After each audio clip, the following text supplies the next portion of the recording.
economy today, but you're right, that's when we started the murder of 60 plus million babies and saying they're not humans, and now we say men are women and all the rest of it. And you go look at leftists, I don't feel good at how trashy and dumb they are. It makes me feel bad that they've fallen to such a level. They are literally confused, lost, demonic, hateful, crazy people, and they're everywhere now, everywhere all across the country and the world, and they are literally spiritless. They have like no human spirit or God's spirit isn't in them. They are completely drugged out and lost. And they are just rejoicing. They want nuclear war and death, and they want to bring it down on us because they've given up their life force. They are basically living dead. That's right. They're bloodthirsty Edomites, Alex. You're right. They've been given over to a spirit of strong delusion. Yes, sir. Thanks, Alex. Thank you so much. Right. Roe v. Wade. We don't get away with it, Alex. We're not going to get away with this. We're just not. This is reaping and sowing.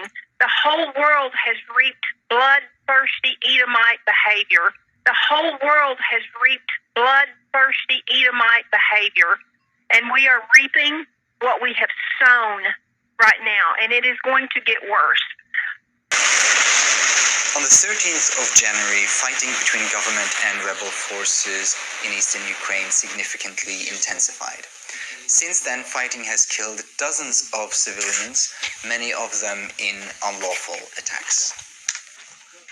In one of these attacks, a 2-year-old girl was killed in Hranitne, a small village under government control near the front line. Когда мы уже заехали во двор к себе, то другой сосед с этого дома вынес Дашу на руках всю в крови. У нее не было глазика. Глаз весь в крови, живот весь в крови, вся в крови. Мы ее положили на диван, потом вызвали скорую, приехала скорая, мы ее в одеяльце положили, я ей Дашенька, она слова ничего сказать не может, одним глазиком на меня это. И свекруха поехала со скорой, повезли в Мариуполь. И доехали до 18-го, и она умерла. One of the deadliest attacks of the war. Now, when you look at the situation, you see this is a so-called priest, and he got the Christianity cross holding the Bible. The baby got a Mother Mary and the saints band around her head. But it also shows how Christianity is just totally a fantasy in these people's head. Because the nation of Edom is what they go back to. And see, this nation had specific prophecies that identified this nation. You see, the nation was going to be the slave master, the ruling nation, the adversary of the children of Israel. And in the end of the children of Israel captivity, it was going to be a great war. And this great war was going to be on Edom and the other nation. That's Joel chapter 3, 1 and 2. And so when you look at the prophecies identifying the nation of Edom, you got two major prophecies. And these Ukrainian, Russians, Americans, British, wherever they live at, they fulfill these prophecies over and over again. So let me go into Revelation.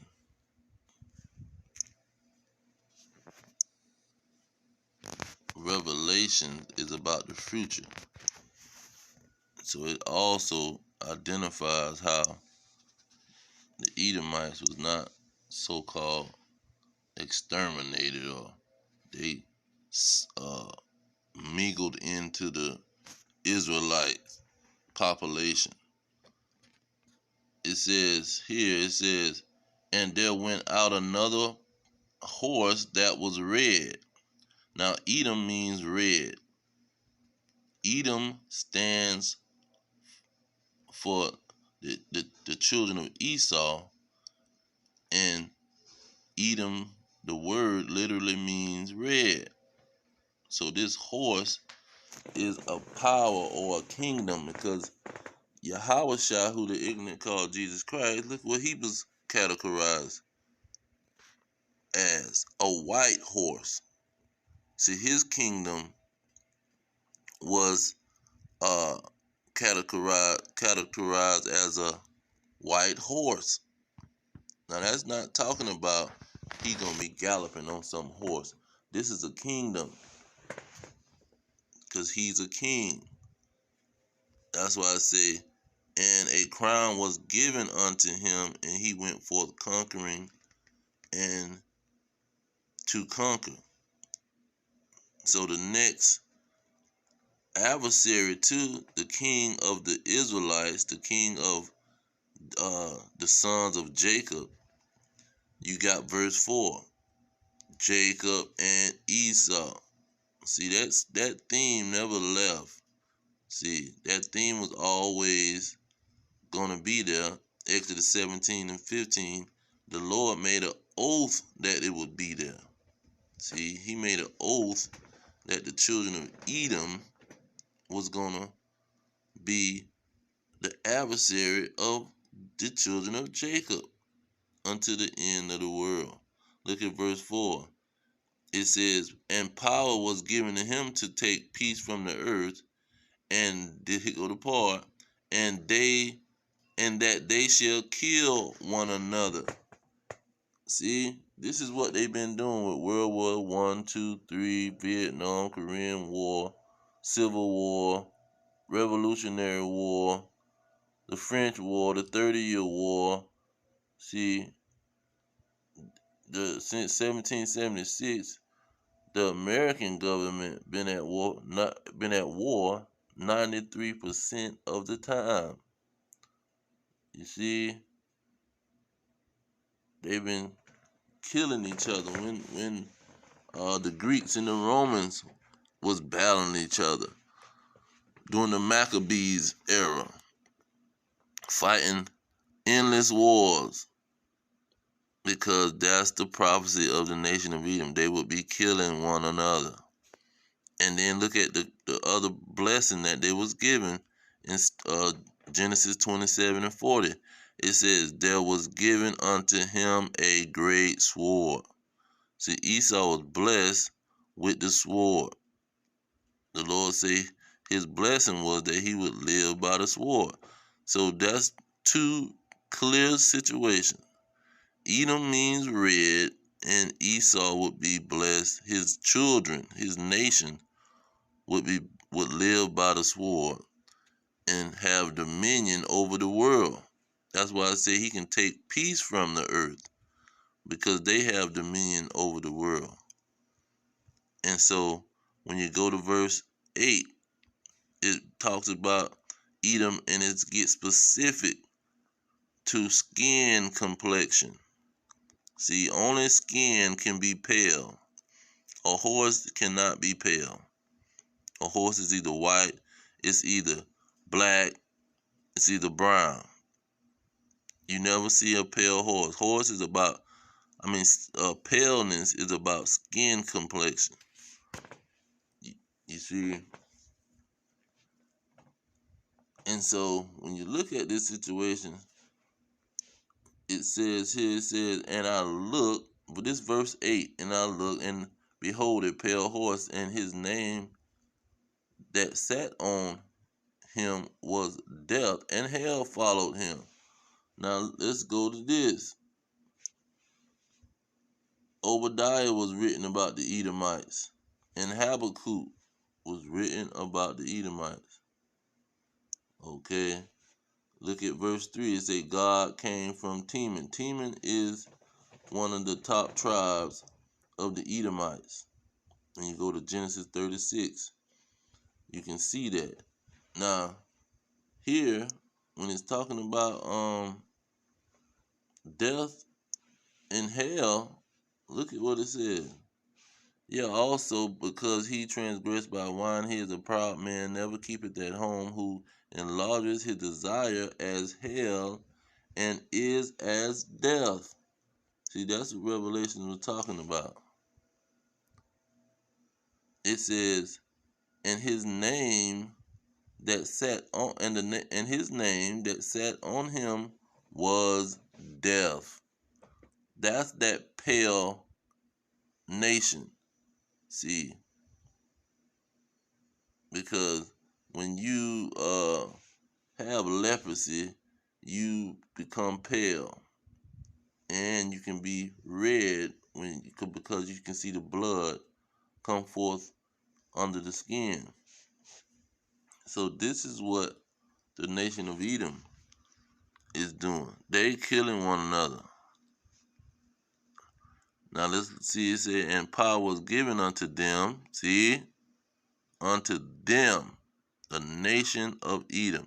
First it was saying him, but now it's saying, and power was given unto them to kill with the sword, and with hunger, and with death, and with the beasts of the earth. The beasts can also go for militaries, because it said, who can war with the beasts?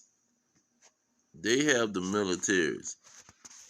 America has 800 militaries out of the 840 military bases on the earth. That's almost 100% of the militaries. Who making all the weapons and the guns? It's the Edomites. They have all the companies that produce bullets and guns and weapons and tanks. See, they spend all of this government money to make helicopters, torpedoes, and submarines, and all of these things. They the ones with the great sword. It's not the Arabs. Arabs don't have submarines all over the place, and they not producing missiles. They buying their missiles from the Edomites in Russia. See, Saudi Arabia buying their guns and weapons and bullets from the Edomites in America or Russia. They not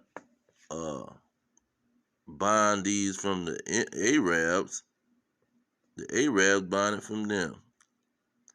So the ones that was given a great sword was the nation of Edom, and the so-called white man who's with his false identity of white when they're pale and red mixed together. See, that's who was given the sword. That's who produced these weapons and stuff. Biological, physical weapon, any kind of weapon you can think of, they produce it, and they the top producer of it. And so when it say they shall kill one another, this is Bible prophecy. This is what they've been doing. The Greco-Roman times, the British, American, Hitler, Stalin, all of these people, they was killing one another. And when you look at the death toll, it's amazing.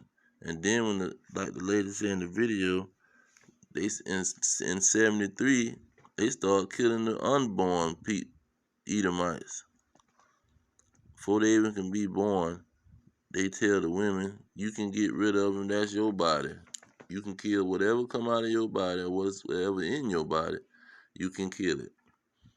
They gave them permission to do so, so they did it.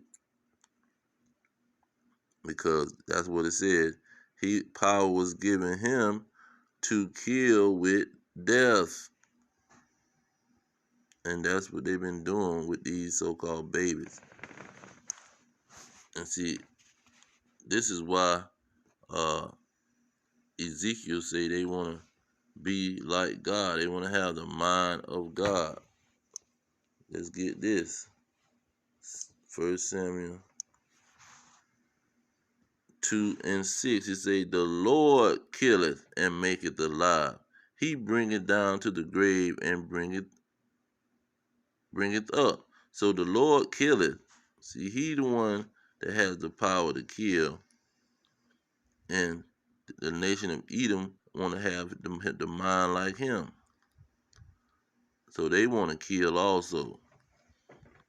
But they're not God, they're man. But this is what they do. Let's see. I ended on, let's see. Let me end it on Obadiah. So,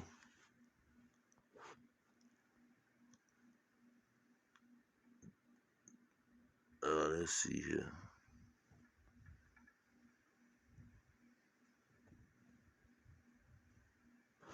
I'll get these two. It says, it's talking about these Edomites.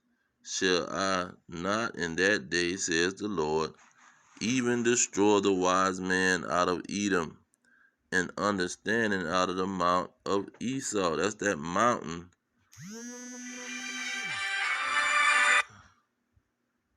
Salakia. That's that mountain that Yahushua was saying, if you have a mustard seed of faith, you can say to this mountain, be removed. See? You're saying to Esau's kingdom, be removed. That's what it said in Matthew chapter 8, around about the 11th, 12th verse, that he said the children of this kingdom, and the most translations going to say the kingdom, but it said the children of this kingdom. What kingdom? The Roman kingdom. The Roman rulership will be cast out, and they would be gnashing their teeth. Verse 9, it says, and thy mighty men, O Teman, shall be dismayed to the end that every one of the mount of Esau may be cut off by slaughter. See, this is why they're in Ukraine blowing up people, because the Lord is repaying them for being bloodthirsty Edomites. See, he's displaying them for being bloodthirsty Edomites. He's showing the fruits of their labor. Every man will be known by his fruits, like a tree. And these individuals' fruits are bloodshed. See, the violent man. But I'm gonna leave it there. The nation of Edom and the nation of Israel, these are adversarial nations. And the 12 tribes of Israel are the blacks, Hispanics, and Native American descendants of slaves. And it could be 12 tribes of Edom, because you got the 10 kings in Revelation chapter 7. That's the whole 10 countries that these Edomites possess. And then you have Teman and Amalek, the two top tribes. See, the Teman is the wise tribe, which is Germany. And then Amalek is the so-called elite bankers that set up the nation, the state of Israel. So, pretty much, this is the end of their time, like Second Ezra. That's what I really want to end it on. Let's end it on the end. It says, For Esau is the end of the world, and Jacob is the beginning of it that followeth. You see, that's why Daniel 7:18 say, the saints, the children of Israel, shall take the kingdom and possess the kingdom forever and ever, because they're going to have it after the fall of Esau, the fall of Babylon. See, Babylon the Great, the golden city, the oppressor, the nation of Edom. But I'm going to leave it there. All praise to Yahweh Hashem Yahweh Shah, Hashem Kakadash, the money to the elders pushing the truth, peace to the elect worldwide. Our kingdom is at hand. Shalom.